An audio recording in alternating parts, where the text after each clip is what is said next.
o que é que você vai olhar agora com 7 dias? Tá? Eu vou olhar se aqui, nesse favo que eu dei, já tem o quê? Postura. Postura. É desse jeito ou não é? Outra coisa também que a gente observa é que nesses quadros velhos que a gente deixou, acontece um aumento da área de postura da rainha no favo velho. Quando você iniciou o trabalho, você viu que estava de um jeito. Uma semana depois, você já observa que a rainha já limpou aqui e já aumentou a área de postura no favo velho. Então, o que está acontecendo? A alimentação já começa a funcionar, você já estimulou a rainha a fazer postura. Aí, quando aquele batalhão de abelhas começar a nascer, proveniente já da sua alimentação que você está dando, aí a família vai começar a andar. Então, cheguei aqui, 7 dias depois, observei que esse quadro aqui, que já tem, que eu coloquei já pronto, já está cheio de cria. Aí o que é que eu vou fazer? Aqui não são 2 quadros velhos. Eu vou procurar se tem algum desses aqui com cria fechada, certo? Tiro ele, ele passa para esse lado do alimentador. E o favo novo que eu vi, que já está cheio de cria nova, vem para o canto. Então eu já comecei a montar meu ninho com cera nova. Nesse quadro aqui eu já não mexo mais. Os favos novos que a rainha for fazendo postura, eu vou só juntando aqui. Vou só puxando para cá. E o enxame vai crescendo para cá. Entendeu? Não vai ter postura mais não, né? Aí esse quadro aqui, mesmo que ele tenha cria fechada, a rainha não vai mais fazer postura nele. Por quê? Eu tirei ele da área de cria da rainha. E esse favo aqui, se ele já tiver sido puxado nesse intervalo de 7 dias, eu já dou essa lâmina de cera aonde? Aqui, esse favo novo puxado. Então observem que em 15 dias eu já tenho 2 favos novos e já tirei um favo desse para trocar. Aí vem o quê? Mais uma lâmina de cera, a alimentação, fechou a caixa. Retorno na semana seguinte. Então eu vou começar a trabalhar essa reposição de quadros para eu poder começar a trocar. Aí vai ter uma coisa interessante. Não fica um vazio na caixa, né? Ficou um vazio lá. Vai chegar um momento que você vai dar uma lâmina de cera. Só uma. Tá na aula aqui ainda. Semana seguinte, quando você chegar, aquela lâmina de cera vai estar toda puxada e vai ter um favo na tampa. E porque eu não coloquei 2 lâminas? Né? Aí, quando você chegar que tiver um favo na tampa, o que é que você vai identificar?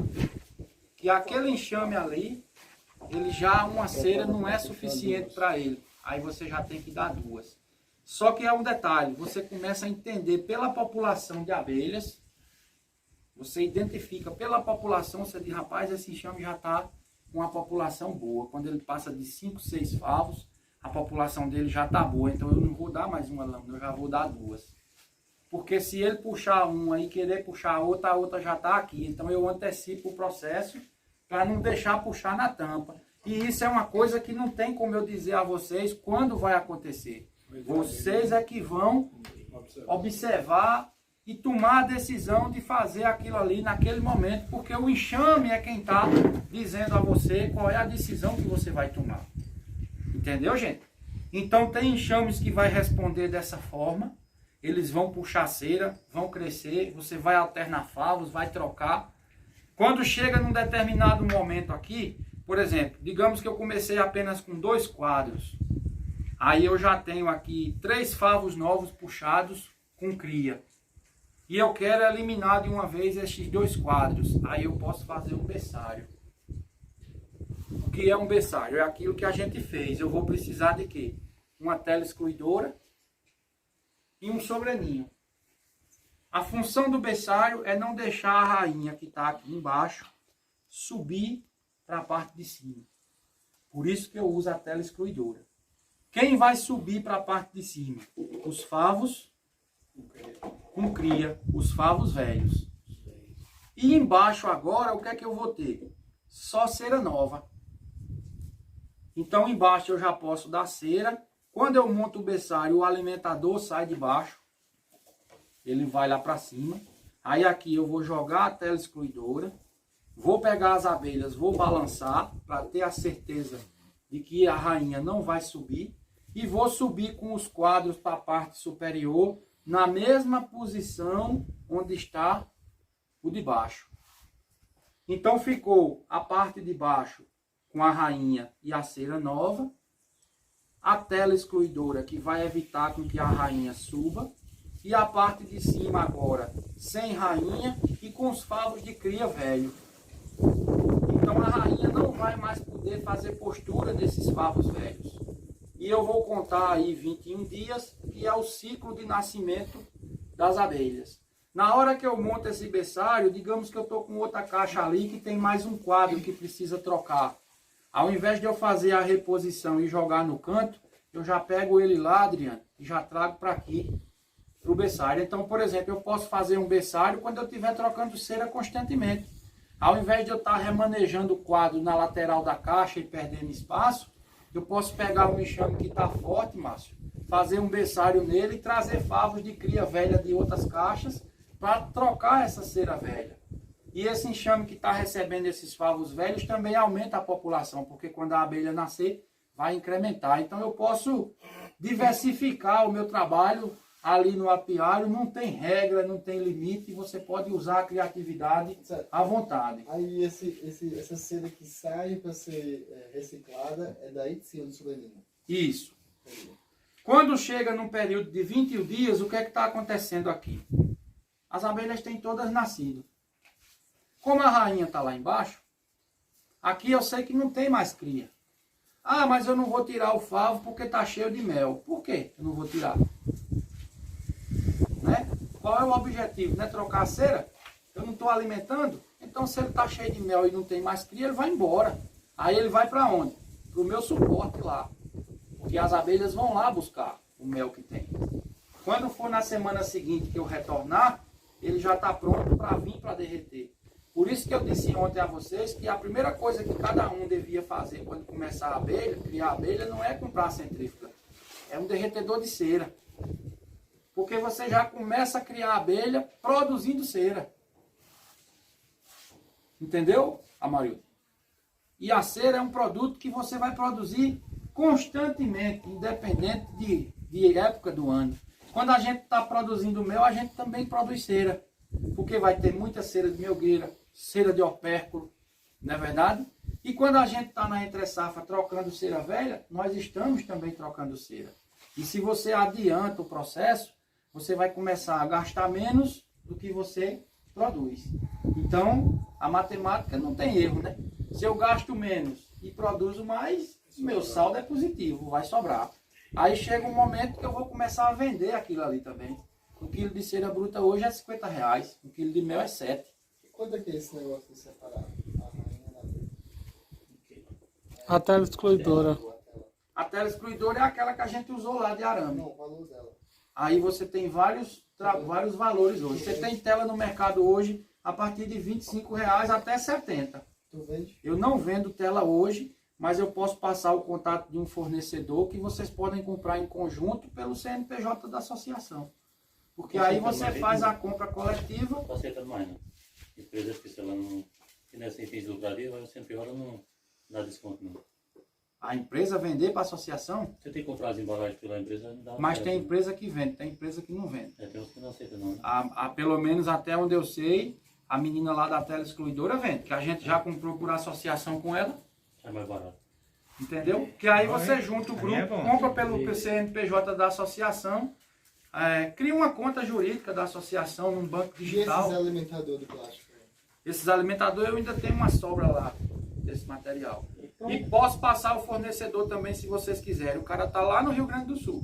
Porque no momento, para mim, não compensa comprar para revender. Eu estou vendendo o estoque antigo que eu tenho lá. Então, mas o estoque tem que ficar um número bom ainda. Eu tenho acho que deve ter uns 100 alimentadores lá ainda. Agora, por exemplo, vou dar semana com frete mesmo. É.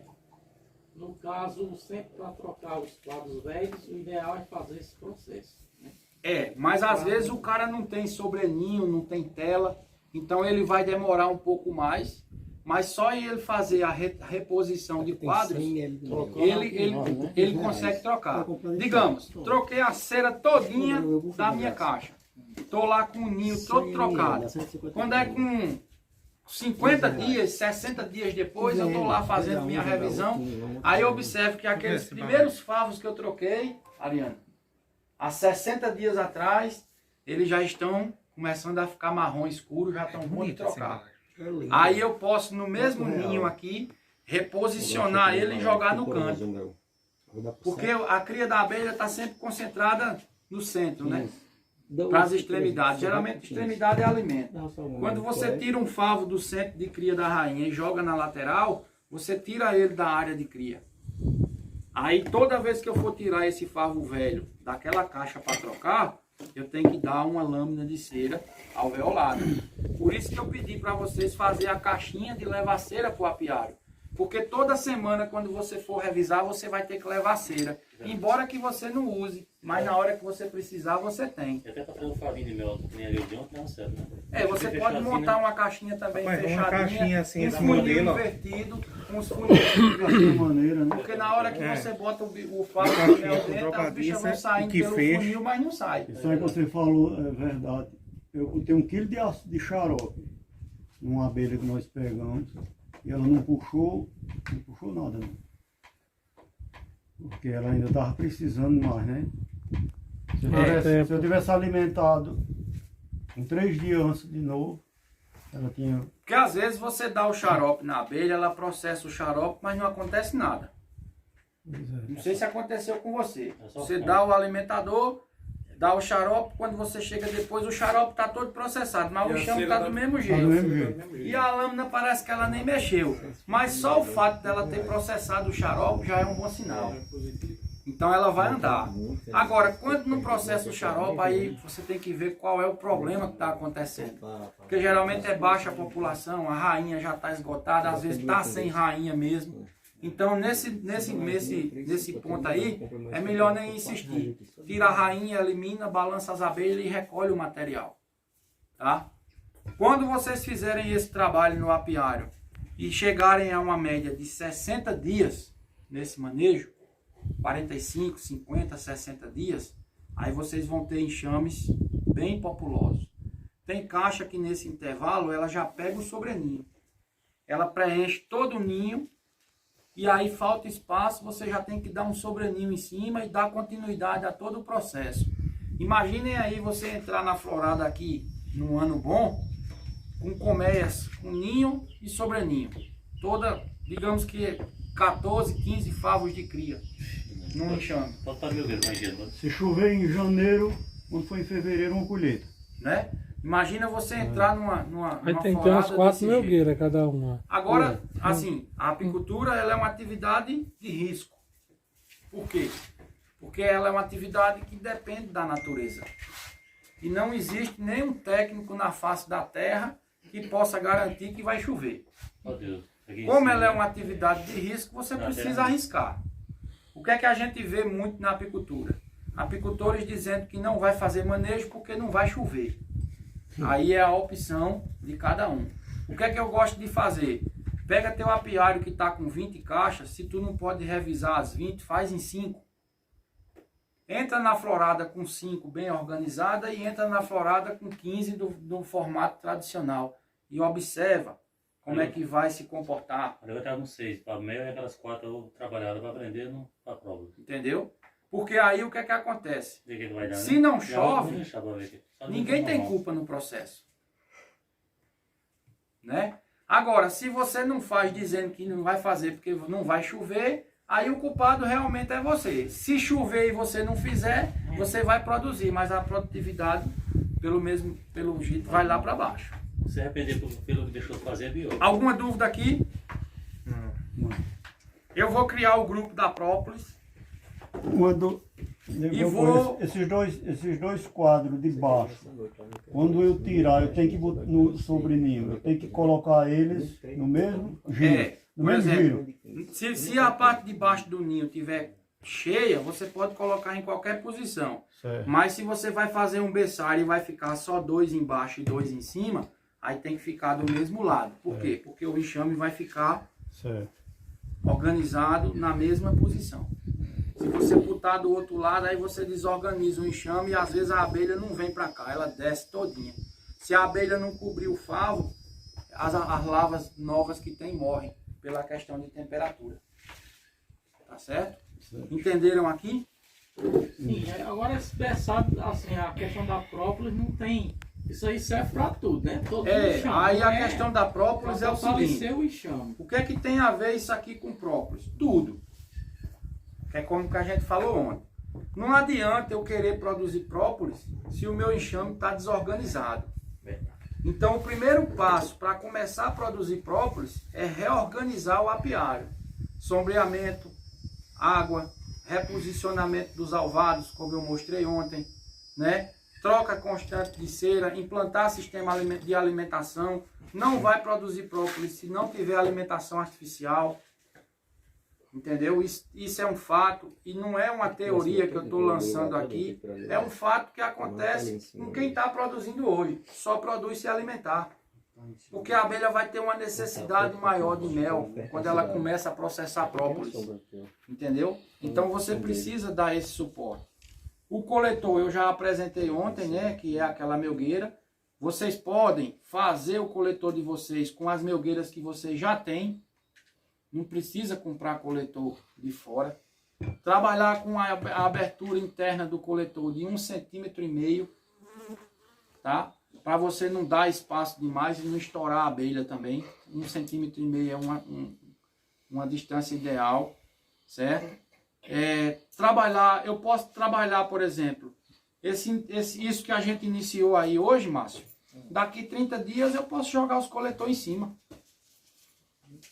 Porque eu já tenho trocado grande parte de cera, já vou ter enxame com cera nova, já vou estar alimentando durante 30 dias, então já vou ter uma família organizada. Tem um grupo de abelhas novas que já nasceu proveniente da alimentação. Então eu vou ter nutriz, campeira, engenheira, guardiã, faxineira. Vou ter todo um conjunto de abelhas ali trabalhando para o enxame.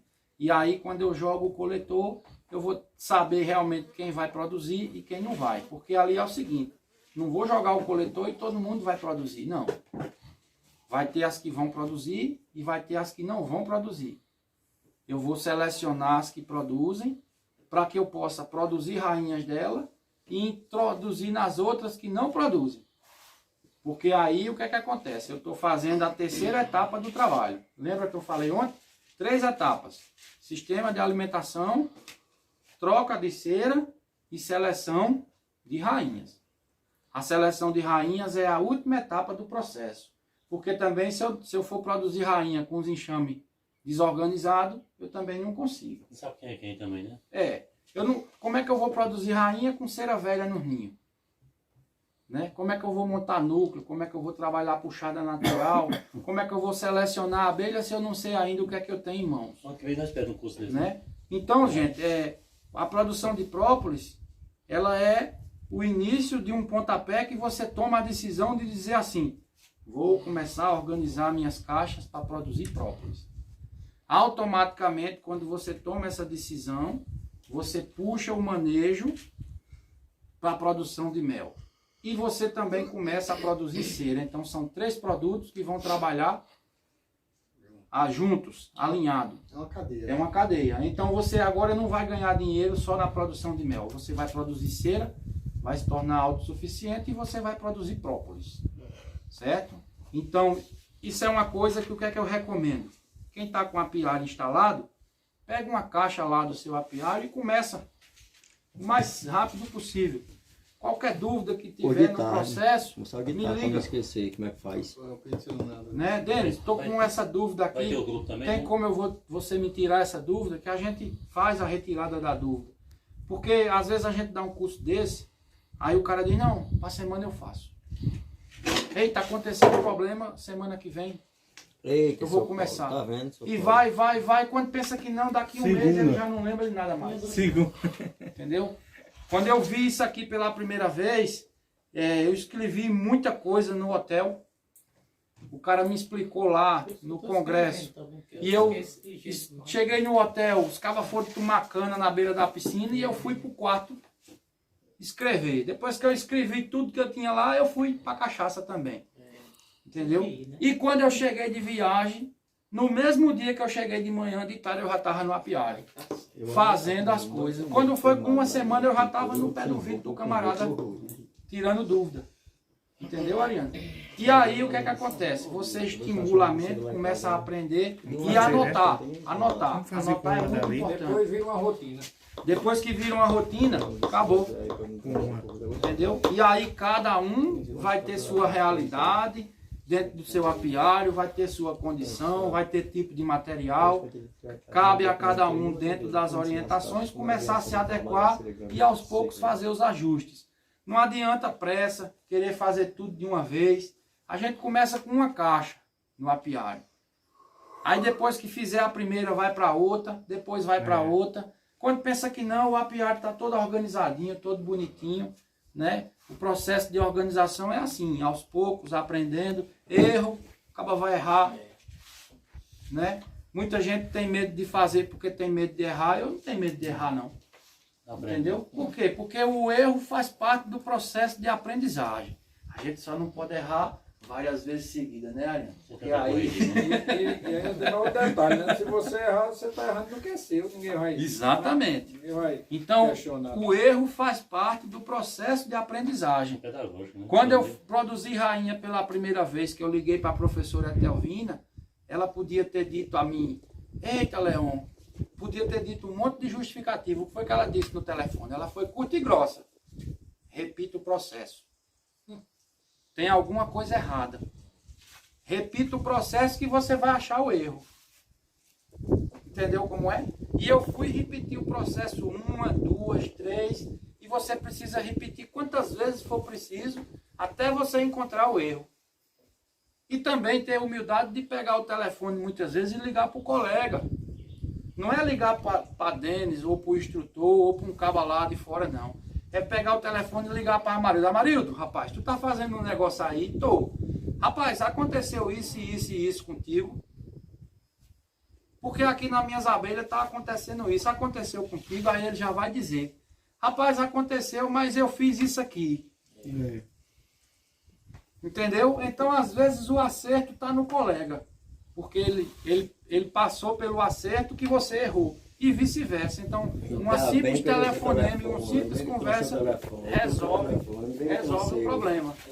E o que é que a gente vê? Uma classe muito desunida. Os caras não conversam entre si.